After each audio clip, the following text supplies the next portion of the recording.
It started with the wrong envelope. Not a text, not a phone call, just a worn, beige envelope tucked into my mailbox behind a stack of junk mail and a dental reminder I'd been ignoring for weeks.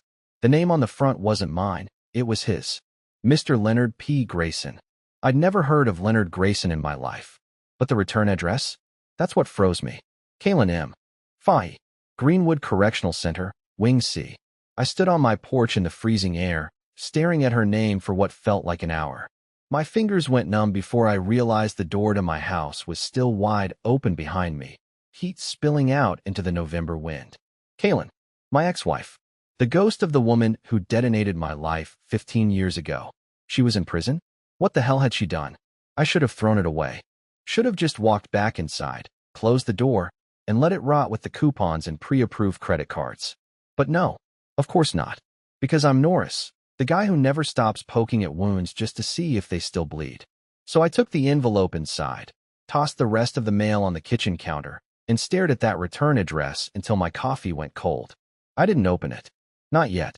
Not because I respected Leonard Grayson's privacy. I didn't know the guy, but because something in me didn't want to know. Not really. I'd spent 15 years pretending she didn't exist. 15 years rebuilding my life from the rubble she left behind after her very public, very disgusting affair with a married man made headlines in 3 counties. Yeah, it wasn't just betrayal. It was a scandal. Newspapers, news segments, office gossip. I couldn't walk into a gas station without someone saying, "Aren't you Kaylin Phi's ex?" Like I was some footnote in her disaster story. I'd moved 3 towns over just to stop hearing her name. Now here it was again, not on my phone, not on social media, but on a prison envelope addressed to a total stranger. Still, I opened it. I know, I shouldn't have. Inside was a letter, written in her impossibly neat handwriting. The same handwriting that used to leave me sticky notes on the bathroom mirror like, "Buy milk," or "Clean out the drain," or "I'll divorce you." But this wasn't about groceries. "Dear Leonard," it started. "If this reaches you, I don't know what I'll do. I've rehearsed this in my head for over a decade. But if you've changed your number, if you've moved, if you've forgotten me, I'll understand. I deserve that." Leonard? Changed his number? The letter continued. "I have 41 months left. Time slows down in here. But what never leaves me is what I did to you. I think about it every day, and I don't even know if you're alive. I hope you are. I hope you're free. Unlike me." I scanned the bottom of the page. No mention of why she was in prison. Just a line that made the air leave my lungs. "He wasn't worth it, Leonard. None of it was. And I hope one day you'll forgive me. Or at least read this. Kaylin." I stared at the signature like it might change into someone else's name. The thing is, I'm not Leonard. I'm not the man she wrote to. I'm the man she left for the man she had the affair with. And I know exactly who Leonard Grayson is. Because he was the husband of the man she cheated with. The man whose life she destroyed alongside mine. And apparently, the only man she was still writing from prison. But this time I wasn't going to be the one who walked away quietly. I didn't sleep that night. I kept reading the letter again and again, trying to make sense of it, trying to understand what kind of alternate universe I had just stepped into. My ex-wife, the woman who scorched the earth of our marriage with one affair, was now in prison, writing apologies not to me, but to the husband of the man she destroyed our lives for. And by some strange twist of fate, her letter had ended up in my mailbox. It would have been so easy to toss it out, or send it to the actual Leonard Grayson, whose name I hadn't heard in over a decade. But the truth is, I knew exactly where he lived now. In a trailer out in Ashwick County, alone, jobless, ruined by everything she and that smug parasite Glenn did to him. I remember because I used to Google him late at night after drinking too much, just to see if his life had been crushed as badly as mine. So yes, I could have forwarded the letter. But instead, I sat at my desk, pulled out an old yellow notepad, and started writing back. I didn't sign it as Norris. I signed it as Leonard. That's when it all shifted. I didn't plan to lie. I didn't plan to get involved. But once my pen hit the paper, the words poured out like they'd been waiting for years. "Kaylin," I wrote, "I never expected to hear from you again. And I've thought about what I'd say for years, too. But none of those angry words matter anymore. What matters is what comes next." I felt disgusting doing it, pretending to be a man who wasn't me, a man who had every right to hate her as much as I did. But a part of me, The part that still couldn't forget her scent or the exact way she used to tie her hair when she was nervous, wanted to know what she had to say. And she'd never open up to me. I was the fool she cheated on, the doormat she wiped her guilt off of. But Leonard? Leonard might be the only person she felt real guilt toward. And so I kept going. I wrote 3 full pages. I even added a P.S. about how I still had the old picture she once gave him, a detail I only knew because it had made headlines during the scandal. When I sealed the envelope, I felt like I'd just done something dirty. But I also felt powerful. For once, I was the one holding the strings. And 2 weeks later, when I got a reply in the same prison-issue envelope with the same handwriting, I realized she had taken the bait. I ripped it open like an addict. Her words were raw, confessional.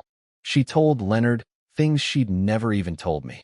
She admitted the affair had started before she married me, that she'd never loved Glenn, not really, that she got caught up in the high of being wanted. She even confessed that the night I confronted her, she wasn't planning to leave, until I looked at her with what she called that blank disappointment that said more than words ever could. I was shaking. She remembered that. Then came the bombshell. "There's something I never told anyone," she wrote. "The reason I ended up here wasn't just fraud. It's what happened to Glenn." My heart stopped. Glenn, the man she blew everything up for. The man who made me a joke in every office break room in town. The last I'd heard, he had moved to California. Kaylin's letter ended with a chilling line. "If you want the truth, you have to ask the right question. And I think you, of all people, deserve to know."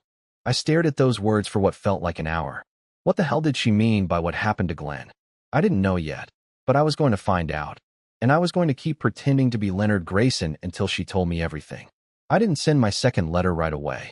I let it sit on my desk for 3 days while I reread hers a dozen times, underlining every word that sounded even remotely like a threat or a confession. It's what happened to Glenn.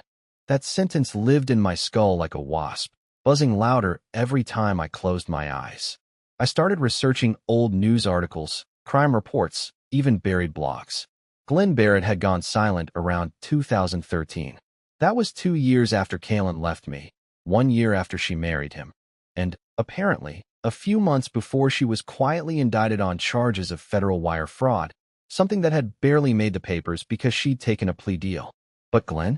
No arrest, no trial, no farewell post on LinkedIn. Just gone. It didn't make sense. A man like him, flashy, arrogant, constantly posting shirtless hiking photos and grind-set quotes, doesn't just disappear without people asking questions. Unless someone wanted it that way. So I wrote back as Leonard, keeping my tone careful and open, like someone ready to forgive but still wounded. I asked her one question. "You said it wasn't just fraud. Tell me what really happened to him." Her response came faster than I expected. 5 days. I found the envelope wedged under a pizza coupon on my cluttered porch table, already damp from morning dew. Inside, her handwriting looked shakier this time. Or maybe I was just seeing it differently now. She started by describing the early days of their marriage, which she painted like a prison before the real prison. Glenn, she said, wasn't the man she thought he was. He controlled her money, her friends, even her phone. He said it was just until people stopped hating us. But it never stopped. The worst part? I believed her. I didn't want to. But I'd seen that possessiveness in him back then. The way he clung to her at events like she was a prop. She claimed the fraud wasn't her idea, that it was his, and that when things went south, he told her she'd take the fall. He said I was more believable as the liar, she wrote. He even laughed and said women get lighter sentences. That was when her tone shifted. But Glenn didn't make it to the trial, and that wasn't an accident. I sat up so fast I knocked my coffee over. She hadn't quite said it, but she didn't need to. There was something in her words, this eerie calm, that felt like someone whispering from behind a door you're too scared to open. "You remember that cabin near Lake Harrow?" she wrote. "I shouldn't have gone back there. But I did. I did because I thought if I brought him there, he'd finally listen. But he didn't listen, Leonard. He screamed. He shoved me. And then it happened. No details. No confession. Just that. Then it happened." She ended the letter with a single haunting line. "The lake doesn't freeze over until December. That year, it froze early." I couldn't breathe. Was she saying what I thought she was saying? Did she kill him? Or did something happen and she just let it? It didn't matter. All I knew was, Glenn Barrett never left that lake cabin. And Kaylin was sitting in prison for fraud, not murder. That meant no one knew. No one except her. And now me. Or rather, Leonard. And that's when the really twisted thought hit me. If she trusted Leonard with this secret, maybe I could finally use her own lies to get the one thing she always denied me. The full, unfiltered truth. But to do that, I'd have to go deeper. I'd have to become Leonard in ways I never thought I could. And worse, I'd have to make her believe I still cared. I didn't eat that day. Couldn't. My stomach twisted every time I thought about her line. The lake doesn't freeze over until December. That year, it froze early. It looped in my head like a cursed lullaby. I stared at her letter on the table for hours, afraid to touch it again, like the ink itself might burn my hands. If she was telling the truth, and God help me, I believed she was, then somewhere beneath the surface of Lake Harrow was a secret the police never found. A secret she carried into prison, sealed beneath 15 years of silence. And now she was offering pieces of it to a man she thought was Leonard Grayson. Not me. Not Norris, the ex-husband she discarded like yesterday's mail. But Leonard, the other victim in her fallout. The one who'd never spoken to her again, never answered a single call, never confronted her the way I had. The one she clearly still thought about. I hated how it made me feel. Jealousy doesn't begin to cover it. I'd been the husband. I'd been the man she said vows to. But it was Leonard she remembered in the darkness of her cell. I wrote back that night. I didn't hesitate this time. I told her I forgave her. I told her I'd spent years trying not to hate her and failing, but I couldn't carry it anymore. I told her I wanted to heal, to understand, because without the truth, neither of us could move on. It was a lie, every word of it. But it was the kind of lie that made her bleed ink. Her next letter was longer. 7 pages. It smelled faintly like bleach and something sour, like fear soaked into paper. She started by telling me where she kept a notebook. She said it was hidden behind a false panel in an old piano at her grandmother's abandoned house. A place no one had touched since 2009. I wrote everything in that book, she said. Every conversation with Glenn. Every dollar we stole. Every night I thought he'd kill me if I left. But the last entry, that's the one I can't carry anymore. My breath caught. I wasn't expecting her to give me real directions. But she did. County. Road. House number. Even the side of the house where the back door sticks. It was real. And if she wasn't lying, that notebook might have the answers no one ever found. Maybe even evidence of what really happened to Glenn. Or worse, proof that he didn't slip and fall like she wanted Leonard to believe. I still hadn't figured out what I'd do if it was true. Turn it in? Use it? Confront her? All I knew was I couldn't stop. Not now. I had to see what she left behind. I drove to the house the next day. It was 2 counties over, past a row of dead trees and rusted-out signs. The Fahey place was exactly what she described. Half-rotted porch, vines crawling up the shutters, mailbox bent backward like something had tried to escape it. I broke the side door open with my shoulder. Inside, the air was stale and wet. Everything smelled like mildew and regret. But there was the piano, exactly where she said it would be. An upright Baldwin, dusty but still standing. I slid the top panel off and found it, just like she said. A black composition notebook with frayed corners and a single name on the first page, Glenn. I didn't read it there. I couldn't. I shoved it in my bag and left, heart racing, headlights off until I hit the highway. That night, in the safety of my kitchen, I opened the notebook and started reading. What I found on the final pages didn't just scare me. It changed everything I thought I knew about what she did and why she did it. I sat at my kitchen table with the notebook open. Every lamp in the house turned on like light could protect me from whatever I was about to learn. Her handwriting had changed over the years. I could tell. It had once been sharp and neat, like she wanted to prove something with every stroke. Now it was uneven, rushed, like someone trying to bleed thoughts onto paper before they lost the nerve. The early pages were just what she promised: names, transactions, amounts, cities. I recognized some of them.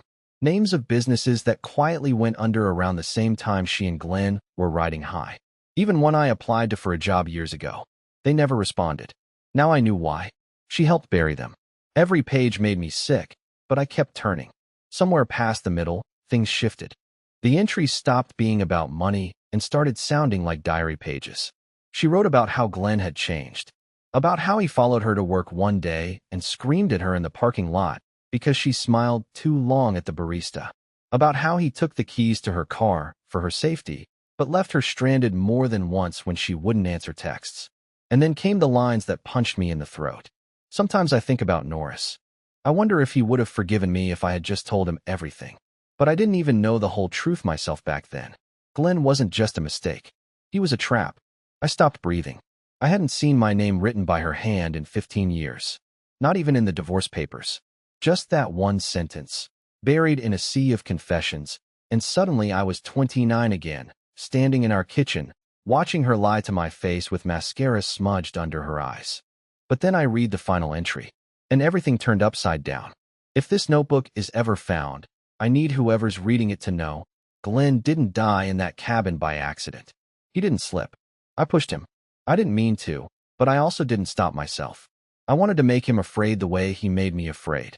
But when he hit his head, and I saw the blood, something in me just paused. I waited 5 minutes before I even checked if he was breathing. By then, the lake had already started to ice. My hands started to shake. She had admitted it. Quietly. To herself. Not in court. Not to the police. Not even to Leonard. This wasn't a message to him. This was something else. And then came the last sentence, written so faintly I almost missed it. Norris would never forgive me if he read this. But if he ever did, tell him I thought about him every time the door clanked shut behind me. I dropped the notebook. For a second, I couldn't tell if I was furious or wrecked or something worse. All this time I'd thought she was just a cheater. A selfish, impulsive woman who destroyed lives and walked away. But this was darker. It wasn't just betrayal. It was blood. It was guilt. It was prison not for what she did to me, but for what she did to the man she left me for.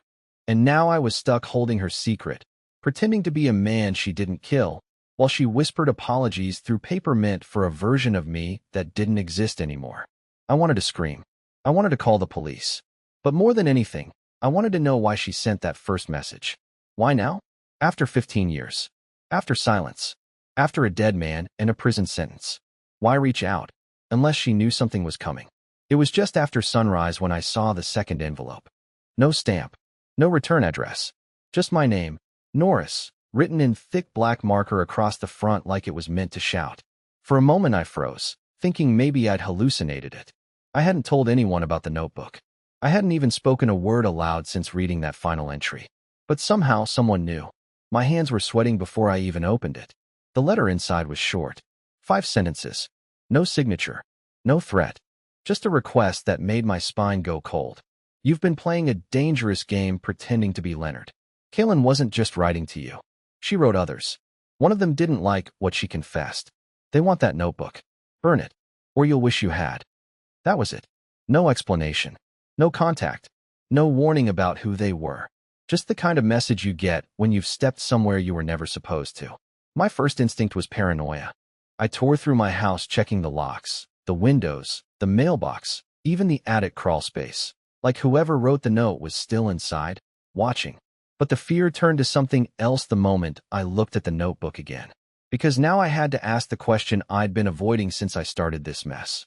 Why was she writing to Leonard in the first place? The man she destroyed? The man she should have never heard from again? And more importantly, why would she risk confessing to something that could get her retried for murder, unless she wanted someone to find it? Unless it wasn't really a confession at all, but a message? And then the worst possibility hit me. What if I wasn't the only one pretending? What if someone else had written her first, claiming to be Leonard, and I just happened to intercept a reply that wasn't meant for me? What if I'd stepped into a game I didn't understand, one where everyone had a mask, and the real Leonard Grayson wasn't dead or silent or gone, but watching? I called the only contact I had from the past still tied to Kaylin's trial, my old friend Ray, who worked security at the county courthouse. He owed me a favor from years back when I covered his car payments during a rough patch. I didn't tell him much, just asked if Leonard Grayson had ever visited Kaylin in prison. He called back 4 hours later. Once, Ray said, back in 2017, under a fake name, but it was him. He didn't leave his real ID at the desk, but one of the guards recognized him. Said he looked awful, like he hadn't slept in weeks. That was 8 years ago. No visits since. But it meant she knew where he was. That they'd spoken. That whatever she confessed, he already knew it. And maybe he wasn't done with her yet. Or with me. That night, I sat in the dark with the notebook in my lap, trying to decide whether to destroy it. Burn it, like the letter demanded. But something in me couldn't do it. Not yet, because I had one more letter to send. One that wouldn't go to Kaylin. One that wouldn't be signed as Leonard. I wrote a single sentence on the page. If you're the one who left the letter, meet me where she left him. Then I drove 2 hours out to Lake Harrow, parked near the empty cabin, and waited. If someone came, I'd know I wasn't alone in this anymore. If no one came, I'd still sleep with a knife under my pillow. I parked just off the gravel trail, far enough from the old cabin to see the back steps without being seen. The woods were silent in that eerie way they get when everything's watching. I left my headlights off, left my phone in the glove box. I had no idea who I was waiting for. No idea if anyone would actually come. But I had to know. Because if Kaylin had been writing to other people, if I wasn't the first or the last, then this wasn't about closure anymore. It was about control. And someone out there wanted it badly enough to threaten me over it. I sat in the car with the notebook beside me, still wrapped in the canvas bag I'd shoved it in the night I found it. The hours passed. Noon came and went. Then 1:30. Then 2:15. Around 2:40, I started to feel foolish. Like maybe I'd misread everything. Maybe there was no one else. Maybe the letter was just meant to scare me off. But then I saw the tire tracks. Not mine. Not old. Fresh. A second vehicle had been on the property within the last few hours. Maybe even minutes. I stepped out of the car, adrenaline spiking like it always did before I opened one of Kaylin's letters. My boots sank into the soft ground as I followed the tracks around the back of the cabin, and stopped cold when I saw what was nailed to the cabin's rotting porch. It was a photo. An old one. Faded and creased. It was Kaylin and Glenn, arms wrapped around each other at a corporate event, both laughing, both too drunk to notice the camera. But someone had written across it in red ink, "Do you still love him?" I turned in a slow circle, scanning the trees. No movement. No sound. But someone had been here. Someone who wanted to remind her, or maybe me, that this wasn't over. I stepped onto the porch and found something worse. A dead rabbit. Its neck snapped, laid out neatly beside a crushed cigarette and a matchbook from a motel I hadn't thought about in over a decade. The Pine Loaf Inn. The place she and Glenn had used when the affair started. The place I once followed her to but couldn't bring myself to confront her at. I'd sat in the parking lot for hours back then, crying like a coward, before driving home and pretending I'd just had car trouble. Someone was keeping track. Someone had been following me just as much as they'd been following her. I didn't leave the notebook that day. I couldn't. It was the only piece of power I had left. But I knew one thing as I drove away from that cabin. Heart pounding. Mirrors checked every 30 seconds. I wasn't the only one digging into the past. And the next time someone came looking, they might not be so polite about asking me to burn it. When I got home, there was a voicemail waiting on my landline, the one almost no one had the number to anymore. It was a woman's voice. Not Kaylin's. Calm. Cold. Like someone reading a bedtime story over a gun barrel. I know what you have. I know what's written in it. If you want to know why Kaylin really went to prison, come alone. Wednesday. 4 p.m. Dock 6. And bring the notebook. Or don't. It won't change what's coming. The line went dead. No name. No number. No caller ID. But I recognized the cadence. I'd heard that voice once, 15 years ago, outside a courthouse, when Glenn's wife, Gemma Barrett, stared me down through sunglasses and said, "You don't know the half of it, and you never will." Apparently, she was ready to finish the other half. Dock 6 was empty when I arrived, except for a seagull pecking at a crushed soda can and a rusted chain dragging in the wind. The bay was still, the water gray and glassy like it was holding its breath. I parked across from the pier, notebook tucked under my coat, and waited. I wasn't scared, not anymore. Not after everything I'd read, everything I'd pieced together. I just wanted it to be over, all of it. The letters, the memories, the what-ifs. I wanted to stop waking up every morning wondering what I could have done differently 15 years ago. And I wanted to finally stop hearing Kaylin's voice in my head every time I closed my eyes. At exactly 4:03, she arrived. Gemma Barrett, Glenn's widow, the last person I ever expected to see again, and somehow the only one who made sense in all of this. She looked different now, hardened, like someone who'd been living with rot under her nails for a decade and just learned to smile through it. She didn't speak right away, just walked up beside me, hands in the pockets of a long tan coat, and stared out at the water. She wrote to me too, she said quietly. 2 years ago. Same tone, same guilt, same half-truths wrapped in apologies. I didn't answer. I just waited. She didn't go to prison to hide from what she did to Glenn, Gemma continued. She went to protect someone. A man named Burke, Glenn's business partner, the real architect behind the fraud. He blackmailed her, told her if she talked, he'd leak something that would bury her and everyone she cared about. So she took the fall. That part wasn't in the notebook. She thought you'd hate her forever, Gemma said, glancing at me for the first time. But she never stopped writing, even after you stopped answering. I shook my head slowly. I never got those. No, Gemma replied. Because I did. That hit me like a brick. She must have intercepted them. Maybe all of them. Maybe Kaylin had been trying to reach me all along, and someone else had been deciding which words I got to read. And yet, even if it was true, it didn't matter now. I pulled the notebook from my coat and handed it to her. I don't want it, I said. It's yours. You do what you need to do. Burn it, publish it, bury it. I'm done letting her past define my life. She stared at it, blinking slowly. You're not even going to read the last page? I already did. I lied. It ends the same either way. Gemma didn't stop me when I turned to leave. She didn't thank me. She just stood there, clutching the notebook like it was a bomb with a timer that had finally stopped ticking. I walked away lighter than I'd felt in years. Lighter than I deserved to feel. Maybe. But for once, I didn't care. I didn't go home that night. I drove north instead, to a quiet cabin near Miller's Ridge I'd stayed in once before everything fell apart. I sat on the porch with a cup of coffee as the sun went down, and for the first time in over a decade, I didn't feel like I owed Kaylin another thought. She had her story. I had mine. And this time, I'd chosen how it ended. 3 weeks later, a letter arrived. No return address. Just a plain white envelope with a single sentence inside. Thank you for letting me be the villain, so you could finally be free. It wasn't signed, but I didn't need it to be.